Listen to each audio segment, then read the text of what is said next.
Good morning বন্ধুরা, চলে এসেছি একদম আমার গ্রামের, আমার বাগানের মাঠের পুকুর ধারে। আর আমার ভিডিও নতুন বন্ধুরা, নতুন চ্যানেল আমার শ্যামলী মান্না, তো সাবস্ক্রাইব করে পাশে থেকো আর আমার ভিডিওগুলো দেখো। আমি মধ্যবিত্ত পরিবারের হাউস ওয়াইফ, তো আমরা ঘরেরই কাজকর্ম নিয়েই ব্যস্ততা থাকি। আর গৃহবধূ, তোমরা আমার ভিডিও দেখো এবং ভালো লাগলে সাবস্ক্রাইব করে পাশে থেকো। আজকের ব্লগটা থাকছে, দেখতে থাকো। এই জঙ্গল, এদিকটা দেখো, শুধু জঙ্গল জঙ্গল ভাব।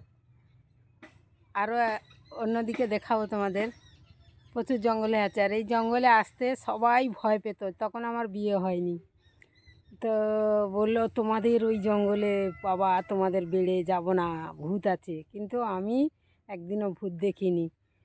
তো চলো, আজকের কী জন্য এসেছি বাগানে তোমাদের কাছে একটু শেয়ার করি। আর তোমরা ভালো লাগলে লাইক কমেন্ট শেয়ার করে চ্যানেলটা সাবস্ক্রাইব করে পাশে থাকবে। আর এইখানে আমাদের এই পুকুরের, মানে মাঠের পুকুরের অনেক ইতিহাস আছে, তোমাদেরকে পরপর ভিডিওগুলো দেব, তোমরা শুনবে। আর আমি চলে এসেছি এইখানে একটু মাঠের পুকুরে, বলি পুকুর ধারে শাক পাত থাকে, তারপরে খড়ের গাদি করা আছে। দেখি পলছাতি হয়, অনেক সময় হয়। আজকের হয়েছে কি না দেখি, তোমাদেরকে দেখাচ্ছি, ভিডিওটা দেখতে থাকো। তো শুধু জঙ্গল, এখানে সবাই ভূতের ভয় করে, কিন্তু মানুষের ভয় কেউ করে না। এখানে চলে আসে এই খড়গা দিতে, পলছাতি চুরি করে নিয়ে চলে যায়। দেখো একটাও নেই, কিন্তু সব সময় হয়। চলো আর এক জায়গায় যাই দেখি। দেখতে পাচ্ছ শুধু জঙ্গল আর জঙ্গল বন্ধুরা।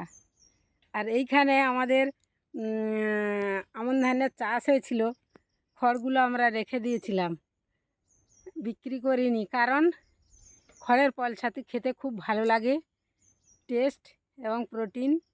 সেই জন্য আমরা খড়টা গাদা মারে রেখে দিয়েছিলাম। আর এখন খাওয়ার সুবিধা হচ্ছে, আর তোমাদের কাছে ভিডিওটা শেয়ার করছি। তোমার ভালো লাগলে সাবস্ক্রাইব করে পাশে থেকো আর পুরো ভিডিওটা দেখবে। চলো দেখাই তোমাদেরকে। এই দেখো কত সুন্দর হয়ে আছে, কোনো পদ্ধতি করে চাষ করতে হয় না আমাদের গ্রামের মধ্যে। আমরা এই দেখো, আর সেই খড় গাদাটায় কিন্তু তুলে নেয়। কেমন লাগছে? খুব ভালো লাগছে, আমার তো খুবই ভালো লাগছে। তোমাদের কেমন লাগছে একটু জানিও। করে তুলে নিচ্ছি, গোড়ায় থেকে ভেঙে নিলে ভালো হয়, পাশে থেকে আবার হয়।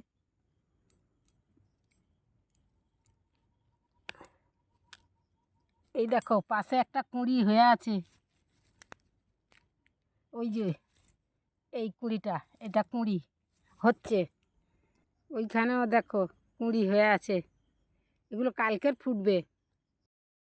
তুলে নিয়েছি আর চলে যাচ্ছি এই গভীর জঙ্গল দিয়ে।